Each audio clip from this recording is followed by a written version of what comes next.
Bueno, mira, yo creo que realmente este es un presidente que vive en una burbuja de cifras maquilladas, de eslogan y de una narrativa que solamente se la cree él. Hay realmente una gran diferencia entre lo que él dice que está pasando y lo que realmente el pueblo dominicano está día a día viviendo en su calidad de vida. Es una gestión que en los 5 años que tiene ya se ha caracterizado por ser una de discursos, de una narrativa que no se corresponde con los datos que oficialmente sus propias instituciones manejan.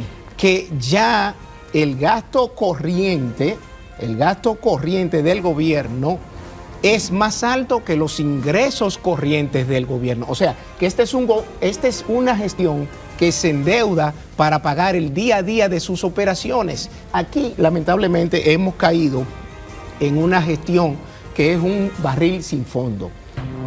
La entrevista del Telematutino 11, gente importante, a tratar temas importantes, nos acompaña el licenciado José Dantes. Él es miembro de del Comité Político del Partido de la Liberación Dominicana, pero además es secretario jurídico del Partido de la Liberación Dominicana.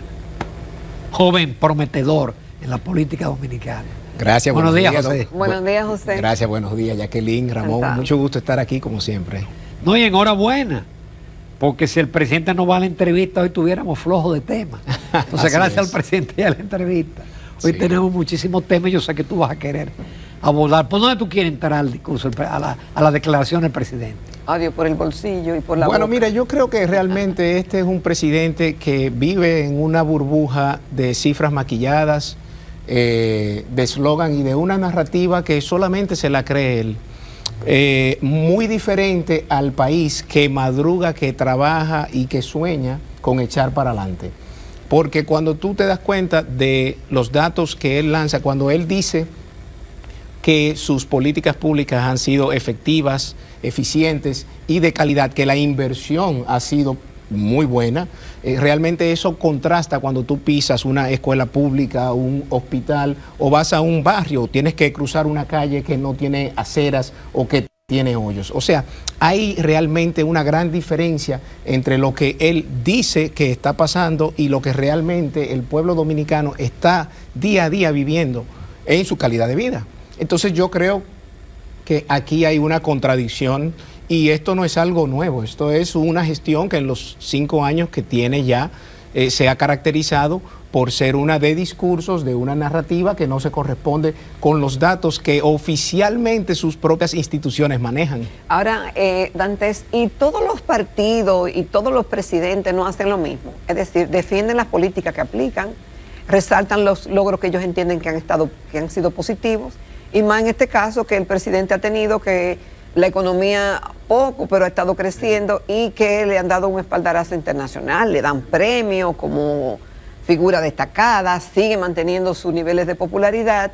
Y entonces, en medio de ese panorama, Sí.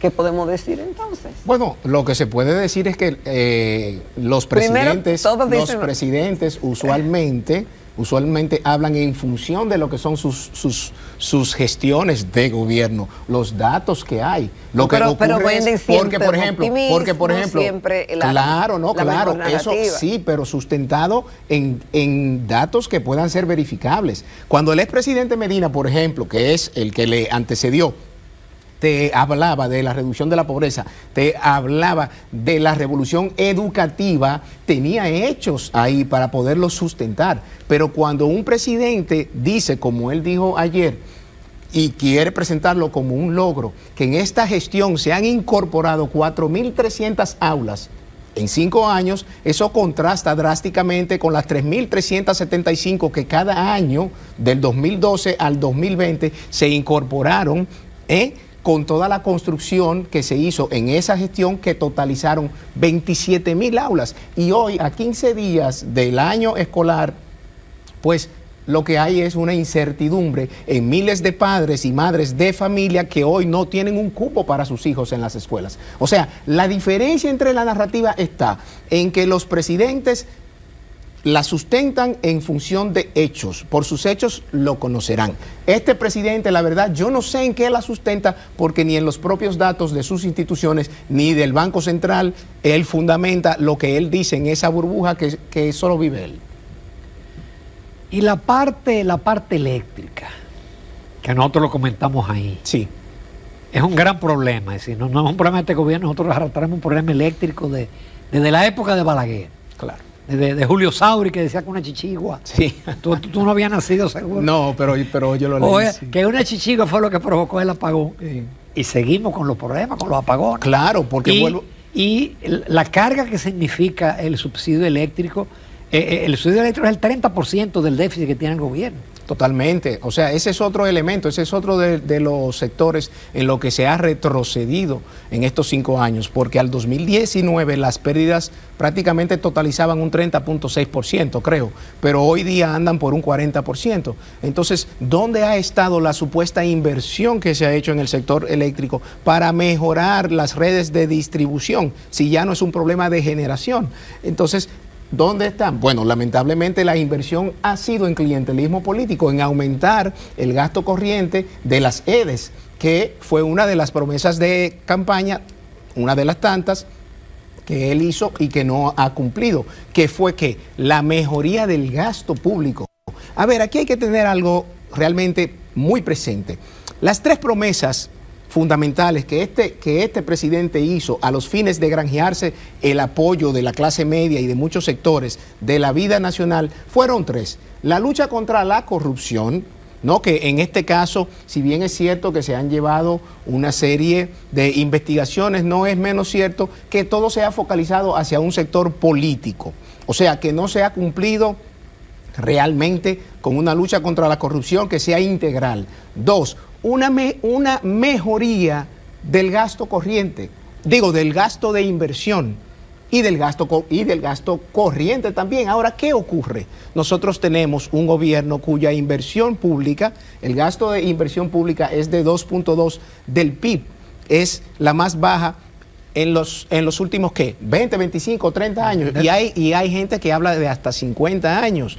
Y finalmente había prometido el tema de las 3 causales en un nuevo código penal, y cuando vemos que tiene la oportunidad de hacer su observación al nuevo código penal, hace todo lo contrario. Entonces, volviendo al tema eléctrico, tal y como tú dices, con un subsidio que este año lo cerraron en 1.700 millones de dólares, ese subsidio equivale prácticamente a lo que es la inversión pública del gobierno. O sea, que lo que el gobierno está tratando de invertir, que es la fracción más baja en los últimos 30 o 40 años, es lo mismo que prácticamente está subsidiando al sector eléctrico. O sea, aquí lamentablemente hemos caído en una gestión que es un barril sin fondo.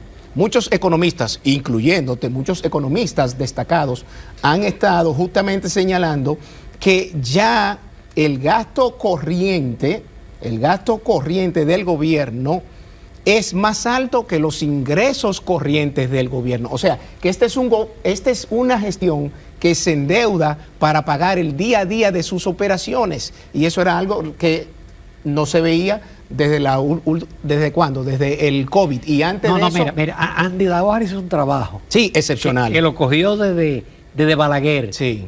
Y solamente eso que tú dices se dio en la pandemia. En la guerra de abril. En la guerra de abril. Y en el 1982, cuando hubo una desaceleración económica en Estados Unidos porque el desempleo decreció a más de un 12%. O sea... Y ahora en este gobierno. Y ahora en este gobierno. O sea, solo en esos 4 momentos históricos. Y oigan, ¿cuáles momentos históricos? Una guerra civil, hace más de 50 y pico de años. Una pandemia universal, ¿no? Y 2 situaciones políticas. ¿Cuándo? En el 82, por lo que pasó en los Estados Unidos. ¿Y cuándo? Del 2021 al 2025. O sea que prácticamente nosotros nos encontramos frente a un gobierno que, por más que quiera presentar cifras y quiera vivir en una burbuja de plantillas de una presentación, lamentablemente el bolsillo de los dominicanos se resiente cada día porque la canasta básica familiar crece cada vez más y el salario mínimo, que lo escuché también plantear, que en el presupuesto complementario van a hacer algo, ese salario mínimo no cubre ni siquiera el 50% de esa canasta básica familiar. Nos vamos a una pausa comercial, retornamos con José Dantes. Continuamos esta mañana en Telematutino 11, estamos conversando con el licenciado José Dantes, él es miembro del Comité Político del PLD y también es el representante jurídico de esa misma organización política. José, estamos casi iniciando un año de un gobierno nuevo, sin embargo, en el partido, especialmente en el Partido de la Liberación Dominicana, hay muchos aprestos de figuras que ya han dicho que quieren ser candidato presidencial o precandidato y han hecho propuestas de que por lo menos sea conocido el tema a principios del 2026. Solicitud que fue rechazada por la Junta Central Electoral, sino que hay que agotar los periodos correspondientes conforme a nuestras leyes. Pero hemos visto que en esta semana debutó Charlie Mariotti, exsecretario general y ex senador, anunciando sus aspiraciones presidenciales. También Abel Martínez lo ha hecho, Francisco Domínguez Brito también y Francisco Javier García. Sí. Y casi ha resucitado de un anonimato a una presencia, una posible presencia, Gonzalo Castillo, es candidato presidencial. ¿Cómo está viviendo el PLD esto internamente? Si esto realmente fortalece o divide la organización, que todavía está recomponiéndose luego de, del golpe, de estar en primer lugar a estar donde llegó, y las acusaciones de corrupción y demás que cayeron sobre el gobierno. Sí, mira, nuestro partido se encuentra en un proceso de implementación de una nueva línea electoral organizativa a los fines de fortalecer lo que son sus estructuras internas. Entonces, y se está haciendo un trabajo diariamente en ese sentido, en todo lo que son los órganos y los organismos de nuestro partido. Con respecto a las aspiraciones presidenciales, bueno, eso es algo normal que en cada proceso se da. Lo que ocurre es que, a diferencia de otros, en nuestro partido lo que se ha dado es una manifestación de voluntad, ¿no? Una expresión de interés de aspirar a la candidatura presidencial, lo cual es algo propio de toda democracia y eso no tiene ni tiene por qué ser cuestionado siempre y cuando se haga de acuerdo a lo que manda la norma legal vigente. Ahora, la diferencia entre eso y lo que están haciendo los aspirantes presidenciales del PRM son cosas totalmente distintas, diametralmente distintas. ¿Y en qué se diferencia? Porque son aspiraciones de ambos, claro, excepto que algunos son funcionarios. Claro, eso siempre ha pasado. Lo que ocurre es que las aspiraciones de los funcionarios del PRM se están haciendo con recursos públicos. Entonces, en horarios públicos, con vehículos de las instituciones públicas, etcétera. Que eso se ha hecho siempre. Pero ya Abinader dijo que los que estaban en eso, que renuncien, vaya o que lo van a ir.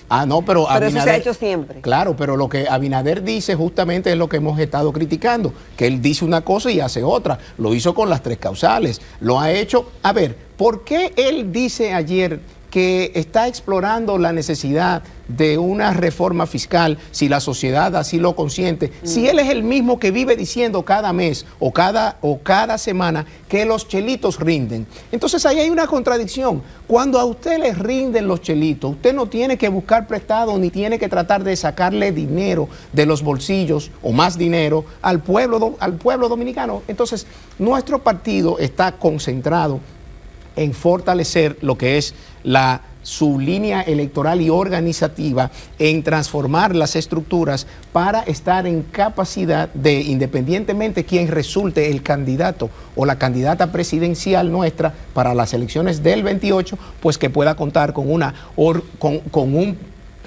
fuerte, sustentado y estructurado partido, con todo un arsenal de hombres y de mujeres prestos para ganar las elecciones, pero no ganar las elecciones por ganar las elecciones, ganar para transformar vidas, para recuperar este país del sendero equivocado que en estos 5 años ha ido llevándolo este presidente y esta gestión de gobierno, que reitero, la narrativa que ellos tienen no la vive el pueblo dominicano en el día a día. Si no, se le puede preguntar a los padres y a las madres de los niños que dentro de 15 días necesitan llevar sus hijos a las escuelas públicas y no hay cupo, o aquel que tiene que ir a cualquier tipo de centro de atención primaria, si están funcionando, o a los productores del campo que cada día se quejan de las importaciones que los están haciendo quebrar. Hace unos días, otra reputada economista sacó los 16 sectores productivos del país, cómo se encuentran en comparación al 2024, y el 80% están o en una desaceleración, estancamiento o una contracción. En este caso, la construcción es el sector que más se ha constreñido prácticamente en los últimos 12 meses. Entonces, lo que los partidos políticos tenemos es que plantearle cuáles van a ser las soluciones a los problemas de la gente, porque de eso es que se trata todo esto, de transformar, pero de una manera positiva, la vida de la gente, porque el cambio que esta gente promovieron, el cambio que esta gente prometieron, ha sido un cambio en retroceso. Prácticamente todos los sectores de la vida nacional han retrocedido. En energía eléctrica, en el costo de la vida. La seguridad ciudadana fue otra de las promesas que tanto se presentaron con bombos y platillos, que en 2 años iba a haberse reducido la criminalidad a menos de un 50% o a un 50%. 5 años después no ha pasado nada. Estamos con una propuesta de reforma policial que se ha mantenido en la superficialidad y en lo cosmético, cambios de uniformes, etcétera, y presentación de unos desfiles cada cierto tiempo en la explanada de ese Palacio de la Policía Nacional. Entonces, no estamos yendo a la sustancia, estamos yendo al contenido, nos estamos quedando en la superficialidad, en la espuma y no en el poco chocolate que hay en estos 5 años. Pero José, entonces el gobierno de Abinader, que sigue manteniendo altos niveles de simpatía, no ha hecho nada bueno. No, claro, hay que reconocer que han hecho cosas buenas. Cosa buena a ver, no, hay que reconocer que han hecho cosas buenas. Han dado continuidad a ciertas políticas públicas que funcionaban anteriormente, en el pasado, como por ejemplo la titulación de los terrenos del Estado. Eso es algo que hay que reconocérselo. Han continuado avanzando. Tú estabas a cargo de eso. Yo estuve a cargo de eso, sí. Y le han dado cierto nivel de continuidad. Por ejemplo, el tema de la gestión aduanera. Eso es otro de los elementos que se puede destacar como cosas positivas, entre uno que otro elemento. Ahora, vamos a ver las políticas públicas que impactan el día a día de la calidad de vida de la gente: salud, educación, pymes. Ahora hay una situación, por ejemplo, con la ley de residuos sólidos que se ha pedido que se observe. Es un retroceso también, porque ya se había contemplado un sistema de una economía circular donde participaban una serie de pymes vinculadas a ese tema y ahora se están sacando. Pero por otro lado también tenemos una situación que es la más grave de todas. Este es el gobierno que más se ha endeudado en la historia. O sea, para que se tenga claro algo, la deuda pública, la deuda del sector público no financiero de esta gestión anda...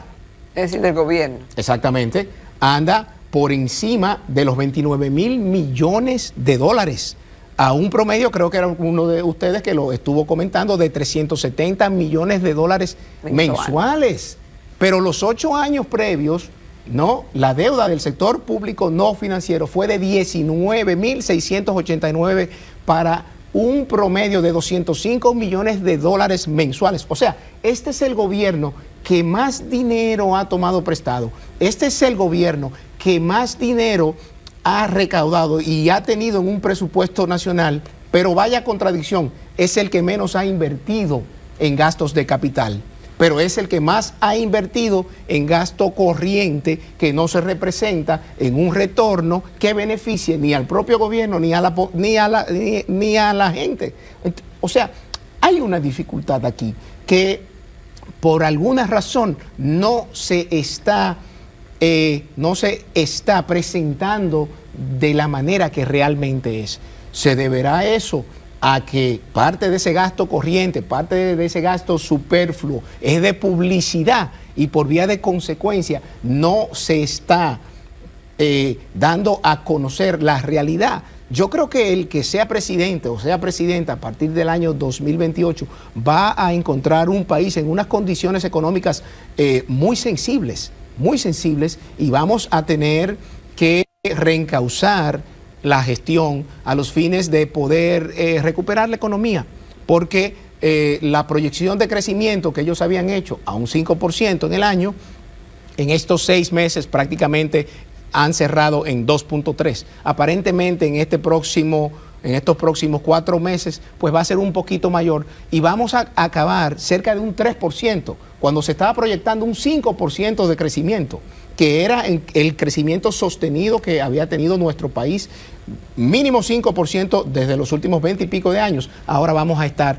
en quizás 2.8, quizás 3%. Entonces yo creo que todo eso realmente refleja lo que es la realidad de la situación económica del país, que contrasta mucho con el paraíso que el excelentísimo señor presidente quiso presentar el día de ayer en un encuentro con los medios de comunicación con Ripio. En otro tema, tú mencionaste 2 veces las causales. Sí. ¿Tú no estás de acuerdo con el Código Penal? Yo no estoy de acuerdo con las contradicciones que tiene el Código Penal. Yo entiendo que el Código Penal viene a resolver una situación que nuestro país estaba padeciendo desde hace mucho tiempo, porque contábamos con un Código Penal del siglo XIX. Ciertamente esta nueva norma pues recoge ya lo que son las nuevas manifestaciones del crimen, de la criminalidad común, de la criminalidad organizada. Ahora, hay una serie de contradicciones en el código, hay una serie de elementos que yo creo que son preocupantes y que hay que tratar de que se puedan resolver en este año de vacatio legis que tiene, que no es para esos fines, es para que las instituciones pues puedan prepararse para la aplicación de la ley, los abogados, los jueces, la policía, los fiscales, etcétera, los centros penitenciarios, pero ¿qué ocurre? Hay cosas preocupantes ahí. Ahí hay un artículo 321 que tipifica, que castiga el ultraje por algo que usted diga hasta en privado en contra de un funcionario público. Y a mí me parece esto hasta cierto punto medio chistoso, porque quienes vivían diciéndole ladrones a cualquier funcionario eran los hoy funcionarios de este gobierno, eran los PRMistas, eran los dirigentes de ese partido. Entonces ahora ellos tienen una piel de un niño recién nacido, ultra sensible, que porque le digan que están haciendo uso de los recursos públicos, agarran y ponen en un código penal ese artículo. Pero por otro lado, a ver qué ha pasado con ciertos temas que son de preocupación para un sector de la vida nacional, como las mujeres, el feminicidio. ¿Qué ha pasado con lo que se ha configurado en ese código penal? ¿Qué ha pasado con la violencia de género? ¿Cuáles son las normas que este Código Penal realmente ha asumido? ¿Responde a lo que eran los requerimientos del sector femenino? ¿Responde realmente a una política del Estado contra la criminalidad focalizada a prevenir la violencia intrafamiliar, la violencia de género? Yo creo que esas son cosas que en estos días nos hemos dado cuenta que no satisfacen a estos sectores. Y realmente entiendo que en este año vamos a tener que revisar ese código de arriba a abajo, porque además, cuando tú adoptas instituciones que no son propias de tu cultura ni de tu sociedad, es más difícil la implementación, es más difícil la asunción. ¿Qué se implementó así que no es? Bueno, por ejemplo, cúmulo de penas. El cúmulo de penas puede ser algo positivo. Ahora, ¿qué ocurre? La Constitución nuestra Constitución dice claramente que la finalidad de la pena privativa de libertad es lograr la reeducación y la reinserción de aquel que ha violado la ley. Entonces, cuando en un código penal tú me estableces la posibilidad de un cúmulo de penas de hasta 60 años, un hombre o una mujer que delinca con 20, 25 años y se le acumulen penas hasta 60 años, entonces, ¿qué estamos haciendo? Estamos prácticamente imponiendo de facto una cadena perpetua a esa persona, porque si con 25 años cae presa y le acumulan penas hasta 60, no sale hasta los 85 años. Entonces estamos cumpliendo con la función constitucional de reeducar y reinsertar a esa persona que tuvo un problema con la ley. Pero pues, sí, el problema fue que ese tipo mató a 5. Muy bien, no importa. O sea, no que no importa, muy bien. Ahora, lo que no podemos es caer en esos populismos penales, porque yo te pregunto, Ramón, a ti, ya que tú comentas eso, en los países como los Estados Unidos y otros que tienen la cadena perpetua, la pena de muerte, entre 200 años de cárcel, a esos que matan 5 o 6, ¿ha sido efectivo que existan esas penas tan extremas y tan gravosas? No, eso no baja la criminalidad. Por lo tanto, entonces eso no baja la criminalidad. Entonces esas son de las cosas que yo creo que en este año en que entra en vigencia el Código Penal, nosotros deberíamos sentarnos, todos los sectores que tenemos que ver con estos temas, para tratar de, vamos a decir, sincerizar lo que debería ser el código, porque como el mismo presidente dijo, es perfectible. Pues entonces vamos a sentarnos. Ahora, lo que nos sorprende es que una discusión que ha sido tan dilatada en el tiempo se haya sancochado en 2 semanas. Ahora, ¿Por qué? Pero en eso parecería que hubo un consenso partidario, porque todos votaron. No todos votaron. Mira, en la Cámara de Diputados fue como 158-4. Sí, 144, creo que 144 votaron, 144. Pero, no, porque hay un clamor, ciertamente se necesita como parte de las herramientas para el combate, para la implementación de esa política criminal del Estado, esa política del Estado contra la criminalidad, se necesita contar con un marco normativo que pueda recoger lo que son las nuevas manifestaciones del crimen y del delito. Ahí estamos totalmente contestes. Ahora, ojo, hay que tener cuidado cómo se ha estructurado el sistema de sanciones y la imposición de las sanciones, porque la fiebre no está en la sábana. Es que nosotros creemos muchas veces que porque pongamos algo en un documento ya se va a resolver lo que eso que se ha puesto en ese documento, convertido en una política pública, trata de resolver. Como el mismo presidente dijo ayer, en el presupuesto que viene voy a tratar de incluir algo para mejorar el salario mínimo. Porque él lo ponga en el papel no significa que se va a materializar en los hechos. Yo no sé, pero mencionaste el tema del código y de las penas. Y hay cosas que no se entienden. Hoy la prensa reseña de que le dieron 1 año de prisión a una persona que se hacía pasar por periodista o que decía que era periodista. Y nosotros vemos que ocurrió una tragedia que va a ser 3 meses, pero no se impuso ni siquiera una prisión preventiva o una medida de coerción. Y vemos como esas inconsistencias tan grandes, porque esa persona que yo no estoy defendiendo se hacía pasar por periodista. Y tú sabes la cantidad incluso de funcionarios y de figuras públicas que ponen en su currículum cosas que no son y dicen que son cosas que no son. Claro. Entonces, son de las distorsiones que uno no acaba de entender. Sí. Lo que y ahí lo dejamos. Se nos acabó el tiempo. Caramba. Pero nada, te agradecemos, José Dantec, y fue en muy buen momento porque tenemos ahí una opinión del PLD sobre lo que dijo el presidente ayer en el grupo de comunicaciones Corripio. Gracias, José. Hasta pronto. Gracias, Jacqueline. Gracias, Ramón. Nos vamos a comerciales. Recta final del Telematutino 11.